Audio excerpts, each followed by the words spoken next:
Bonjour, bonjour. Bon, en fait, l'école a commencé dans les universités, ce début de l'année, dans les années académiques, c'est le début de l'année académique 2023-2024. Dans les lycées, dans les collèges et les universités, l'école a repris. Dans certaines universités, plus particulièrement, l'école a commencé hier, lundi 25 septembre 2023, à l'université Yaoundé 1 pour les étudiants du niveau 1, de première année. Je voudrais dire que, en fait, dans ce qui concerne les étudiants de la faculté des sciences, donc ceux qui font les mathématiques, les filières mathématiques, physique, chimie, informatique, ou encore biosciences, ou biochimie, biologie animale, biologie végétale, sciences de la terre, bref, toutes ces personnes-là, nous sommes là. Nous pouvons vous conseiller, nous pouvons vous guider, nous pouvons vous orienter. Et en temps normal, lorsque vous choisissez de faire l'université, ce qu'il faut savoir pour vous, c'est que l'université, c'est un endroit où vous serez amené à faire de la recherche. C'est-à-dire, après la troisième année, donc du niveau 1, de première année jusqu'en troisième année, vous allez avoir les acquis. C'est pour ça qu'on parle de la licence. La licence, c'est une autorisation qu'on vous donne, ça dit vous êtes libre maintenant de parler de la matière. Et maintenant, après ça, vous allez obtenir le master. Master, c'est maîtrise. C'est-à-dire que vous maîtrisez la matière. On suppose que vous pouvez écrire un document là-dessus. Et puis maintenant, après ça, vous pouvez faire un doctorat. Et beaucoup de personnes pensent qu'elles peuvent aller à l'université, après virer pour faire médecine. Je ne pense pas trop. Au niveau du Cameroun, actuellement, si, je ne pense pas qu'il y ait un raccourci. À l'époque, il y en avait. C'est-à-dire, on pouvait faire la filière biochimie et après virer, par exemple, en pharmacie, dans les facultés de médecine. Mais je ne pense pas que ça continue aujourd'hui. Il faudra aussi que je m'informe là-dessus, que je m'informe encore plus là-dessus. Donc, l'école a commencé, la nouvelle année. Et je voudrais préciser que l'université, en ce qui concerne la première année à l'université, ce n'est pas difficile. Vous allez arriver, on va dire, les étudiants, les anciens vont vous dire, fais quoi, un nouveau sera ancien. Mais il ne faut pas les écouter. Parce que, en fait, c'est facile de s'en sortir à l'université. Nous sommes en 2023. Nous sommes à l'heure du numérique. Donc aujourd'hui, par exemple, il y a YouTube, il y a Google, il y a Facebook, il y a TikTok. Il y a en fait plein de réseaux sociaux. Il y a plein d'opportunités. Il y a les livres gratuits, les livres qui sont gratuits. Les livres. En fait, vous avez les opportunités aujourd'hui de vous en sortir et de mieux vous en sortir. Donc, je voudrais dire à ceux qui sont nouveaux à l'université de commencer à travailler dès les premiers jours. Même ceux qui sont dans les classes d'examen, au lycée ou dans les collèges. Commencez à travailler dès le début. Le vrai conseil, c'est que pour mieux s'en sortir, ne laissez pas un cours dormir sans avoir lu. Chaque fois que vous rentrez avec un cours, vous reposez, peut-être vous mangez, vous reposez, peut-être vous dormez un peu si possible. Après ça, vous faites vos travaux de la maison, après vous asseyez, vous lisez votre cours. Même si vous ne comprenez pas, lisez. Lisez simplement. Essayez de lire même 2-3 fois. Après ça, vous laissez tous les cours de la journée que vous avez fait. Et le grand matin, avant d'aller à l'école, relisez encore les cours que vous aurez dans la journée. Là, par exemple, en faisant comme ça, l'avantage, c'est que quand vous faites comme ça, à l'école, vous serez capable de répondre aux questions que le professeur pose. C'est-à-dire, parfois, le professeur veut se rappeler qu'est-ce qu'on a vu la dernière fois, de quoi est-ce qu'on a parlé, tout ça comme ça. Vous pourriez intervenir facilement. Vous devez savoir une chose, c'est que sortir parmi les premiers de la classe est une très bonne chose au lycée. Parce que ça vous permet d'apprendre à vous battre, d'apprendre à vous en sortir. Et s'il y a possibilité, cherchez à avoir les premières notes, les meilleures notes dès la première séquence. Dès les premiers devoirs, cherchez à avoir les bonnes notes. Pour ceux qui sont en première année à l'université, je voudrais dire que ceux qui ont le bac D, très souvent lorsqu'ils viennent en fac sciences, ils ont souvent beaucoup de problèmes en faisant la physique et la mathématique. Et vous devez savoir une chose, c'est que, pardon, la mathématique qu'on voit au niveau de la première année universitaire n'est pas difficile. Vous allez voir les matrices pour ceux qui font donc toute l'année, peu importe la filière. Pour ceux qui vont faire mathématiques, donc que ce soit la filière mathématique, la filière physique, la filière chimie, la filière biosciences, géosciences ou informatique. Bref, toutes les filières de la fac sciences, vous allez faire les mathématiques. Et je voudrais préciser que, et les physiques aussi, sauf pour ceux qui font la filière informatique, ne sont pas obligés de faire physique. Mais je voudrais préciser que dans le fond, il n'y a absolument rien de difficile. Vous êtes nouveau dans les universités, sachez que les choses ne seront pas difficiles pour vous. Ça sera facile. Si vous avez des problèmes en maths, en physique, en chimie, en informatique, en biochimie, bref, nous sommes là. Peu importe le problème. Je dis bien, pour ceux qui sont là, nous pouvons répondre à vos questions du niveau 1 de première année jusqu'en 5e année. Je dis bien de première année jusqu'en 5e année à l'université. On peut vous aider à résoudre vos problèmes en mathématiques, en physique, en chimie, en biochimie, en informatique. Donc, franchement, si je peux vous donner un conseil, c'est que dès le début, vous devez vous organiser pour travailler. Les gens vont vous dire que c'est difficile. Mais sachez que les mathématiques sont simples et faciles. Les physiques sont simples et faciles. La chimie est facile. Et pour ceux qui vont choisir la filière chimie, je voudrais parler particulièrement à ceux qui vont choisir la filière chimie. Je sais que beaucoup de personnes vont choisir la filière chimie parce qu'ils voudraient fabriquer le savon, d'autres vont fabriquer les huiles, d'autres vont vouloir fabriquer, être des ingénieurs en chimie, d'autres vont chercher à être des pétrochimistes, des grands ingénieurs, des grands pharmaciens, des grands... Oui, c'est une très bonne idée. Mais sachez que la filière chimie demande à être un bosseur, un très grand travailleur. Vous devez connaître la mathématique correctement, la physique correctement, l'informatique correctement. Les trois matières, vous devez la maîtriser. Parce que la chimie, pour bien comprendre la chimie, il faut bien comprendre les maths et la physique. Donc si vous pensez que vous voulez vous reposer, vous pensez que vous allez faire une filière où vous allez bien vous reposer, je ne vous conseille pas trop la filière chimie. La chimie, c'est pour les travailleurs, c'est pour les grands travailleurs. Et en chimie, on ne tolère rien, on ne tolère personne. C'est-à-dire que si vous êtes faible, vous allez échouer. Vous pouvez échouer même 10 fois, on ne va pas vous aider. Parce qu'en filière chimie, les erreurs ne se pardonnent pas. Vous pouvez mourir en plein laboratoire en train de travailler. Si vous commettez une erreur au laboratoire, ça peut être à l'origine de votre mort. Donc, ce qui fait qu'on est très dur, particulièrement à l'université avec les chimistes. Vous pouvez reprendre une classe à cause d'une matière. Donc, si je pouvais vous donner un conseil, je vous dirais, ne choisissez pas une filière parce que vous pensez qu'elle est facile. Toutes les filières sont difficiles, demandent d'être des travailleurs, demandent d'être des bosseurs. Il n'y a aucune filière que vous allez arriver là, au niveau de l'université, et que ça sera comme un cadeau pour vous. Aucune. Que ce soit la filière mathématique, les gens échouent. Et l'une des filières, s'il fallait classer, par exemple, en faculté des sciences, de l'UTM 1, les filières les plus difficiles, on va commencer par la filière chimie, après la filière mathématique, après la filière informatique. Et après, ça vient la filière géosciences, biosciences. Parce que, en fait, ce qu'il faut savoir, c'est que quand il parle de biosciences, géosciences, ça regroupe les filières, c'est-à-dire tous les gens de bios. Et donc, de bios, c'est-à-dire tous ceux qui font biologie animale, biologie végétale, microbiologie, biologie animale, biologie végétale, microbiologie, biochimie. Toutes ces personnes sont classées dans une filière au niveau 1 et au niveau 2, au niveau de l'université qu'on appelle biosciences. Et maintenant, ceux qui font STU, sciences de la Terre et de l'univers, font ce qu'on appelle la géoscience. Vous voyez, donc on a fait ça. C'est quand l'étudiant qui donne de deuxième année pour la troisième année, lorsqu'il a choisi de faire biosciences, qu'il choisit soit la filière biochimie, soit la filière biologie animale, soit la filière biologie végétale, soit la filière biochimie ou microbiologie. Donc, et ceux qui font la filière mathématique, donc dès la première année, ils font leur mathématiques. Ceux qui font la filière physique vont faire les mathématiques en première année, ils vont faire la mathématique, ils vont faire la physique, ils vont faire la chimie et l'informatique. Donc voilà les matières qu'ils font.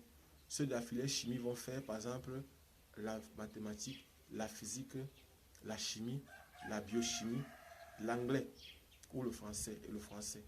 Bon, j'ai oublié le français tout à l'heure, l'anglais et le français aussi pour ceux qui font la filière physique. Maintenant, ceux qui font la biosciences vont faire mathématiques au niveau 1, physique au niveau 1, biologie de façon générale au niveau 1, français, anglais au niveau 1. Et à la fin, toute cette filière, la filière informatique pourra faire, il y a les matières d'informatique, bien sûr, il y a les physiques.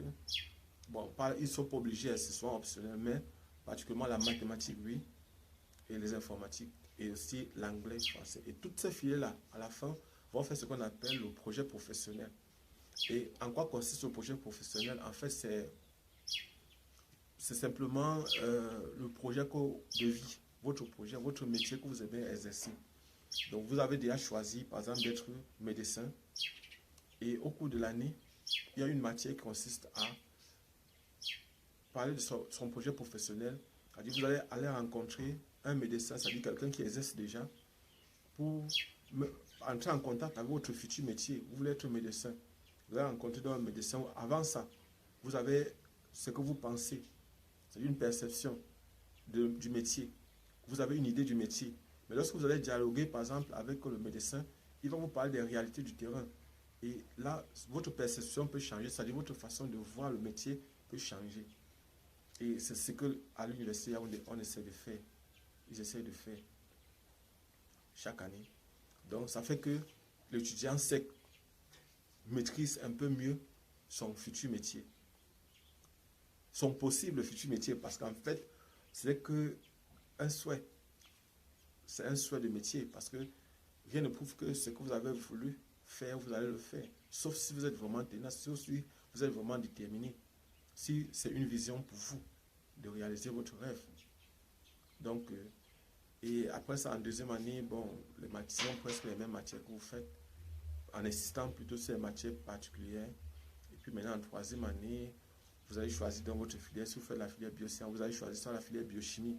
Et en biochimie, je ne veux pas vous cacher, c'est top. Genre seulement la filière biochimie, il y a des matières comme l'enzymologie, il y a des matières comme métabolisme, que ce soit le métabolisme des composés azotés, métabolisme des sucres, c'est-à-dire du glucose, bref, des sucres de façon générale, des lipides. Je ne peux pas vous cacher, franchement, c'est trop intéressant.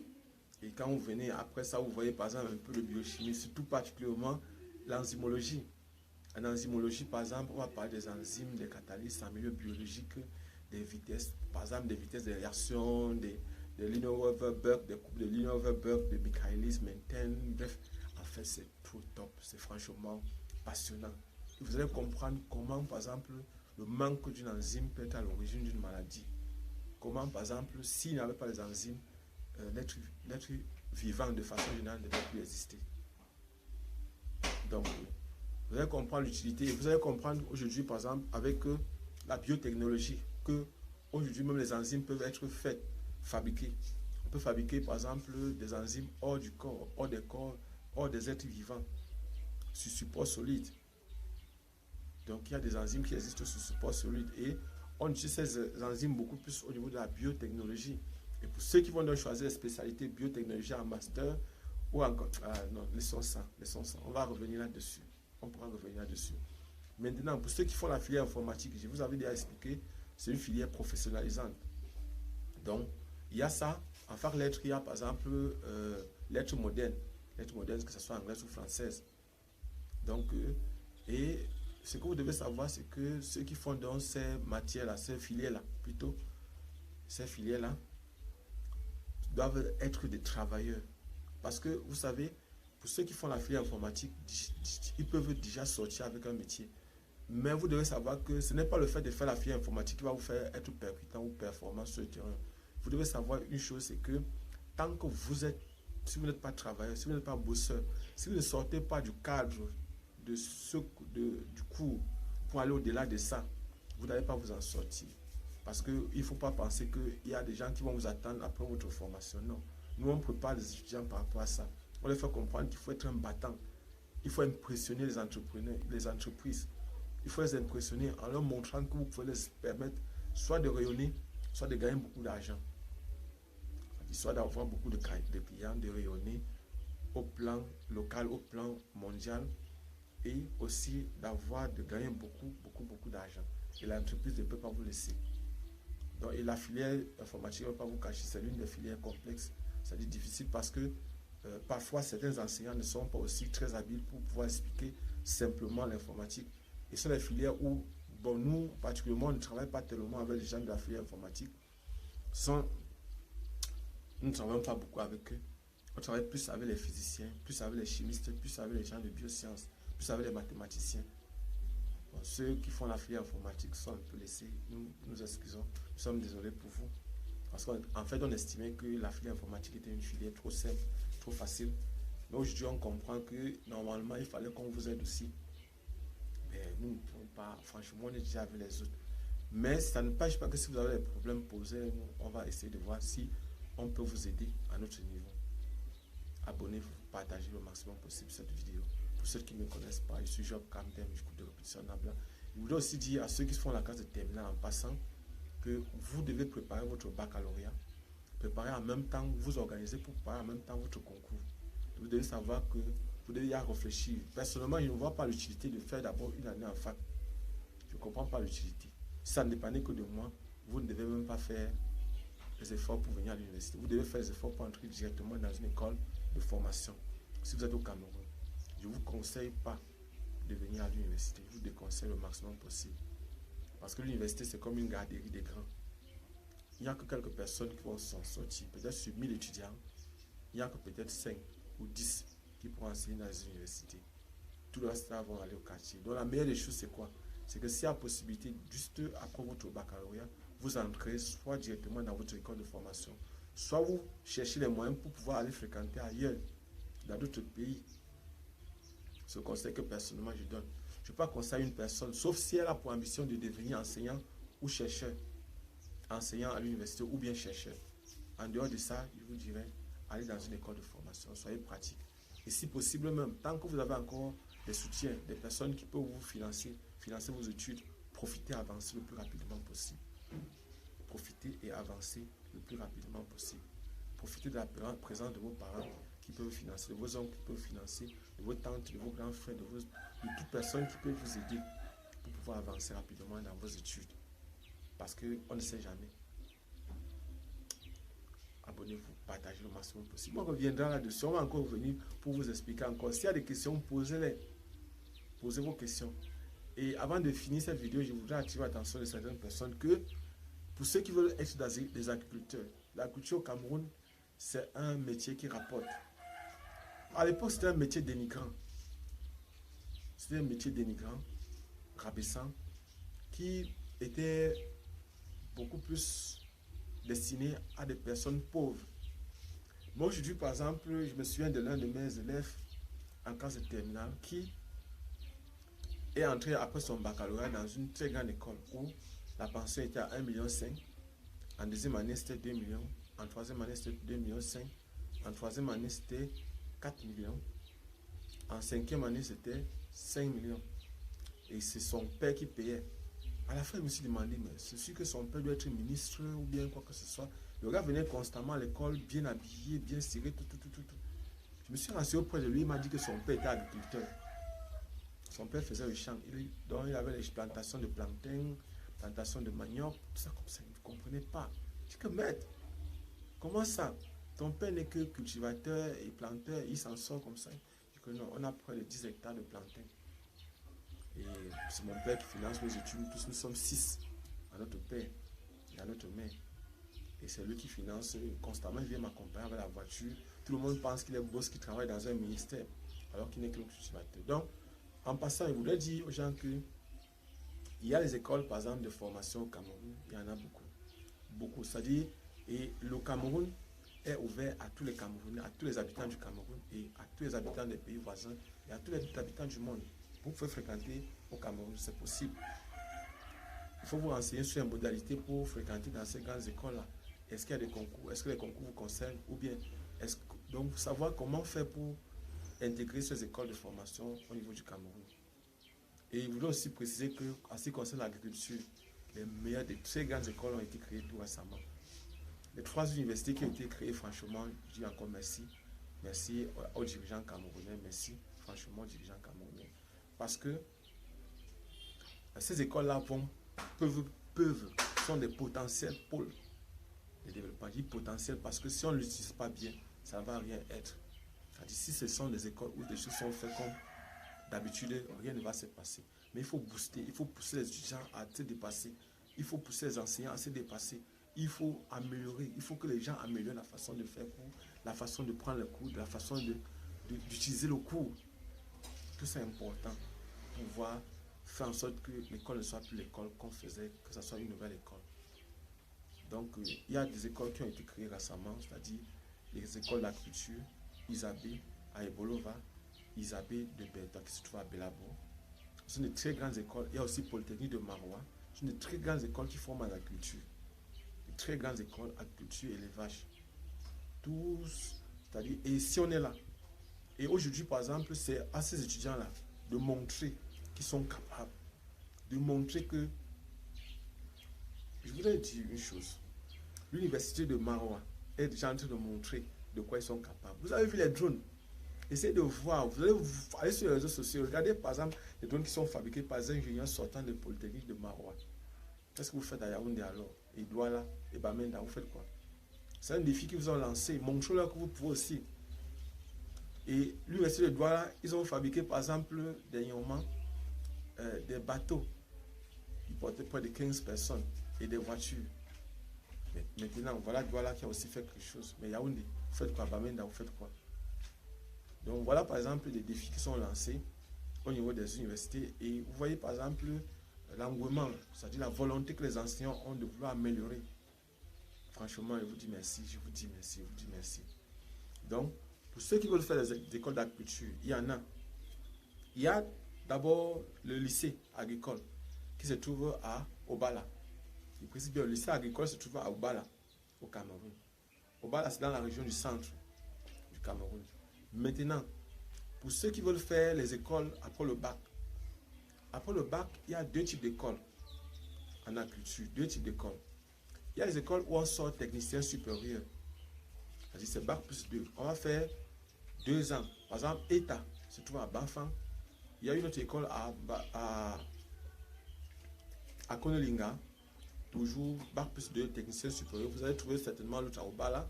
Vous allez trouver d'autres. Il y a ça presque partout dans beaucoup de régions du Cameroun. Il faudra qu'il fasse le recensement de ces écoles-là pour faire part de ça. On forme les techniciens supérieurs, c'est-à-dire bac plus 2. Et là, ce sont les hommes pratiques sur le terrain, ce sont les hommes qui sont sur le terrain. Maintenant, il y a les écoles d'ingénieurs. Les écoles d'ingénieurs sont les écoles où on va former quelqu'un bac plus 5. Bac plus 5. Et ces écoles où on forme les gens bac plus 5, on a par exemple Isabé. Isabé, c'est l'Institut supérieur d'agriculture, du bois, de l'eau et de l'environnement. Il y a ça à Belabo, qui dépend de l'université de Bertois. Il y a ça à Ebolova, qui dépend de l'université d'Ebolova.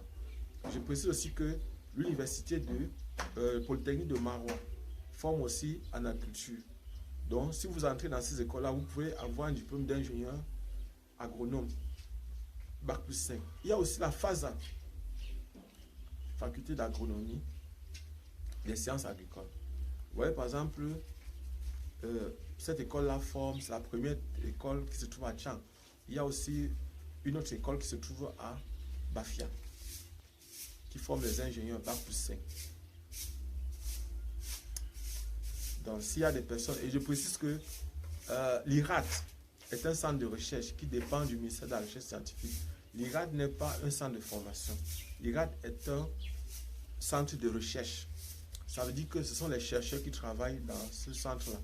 Et il faut savoir aussi que, en ce qui concerne l'IRAD qui est au Cameroun, ce sont les chercheurs, c'est-à-dire des personnes qui ont au moins le niveau bac plus 5, normalement.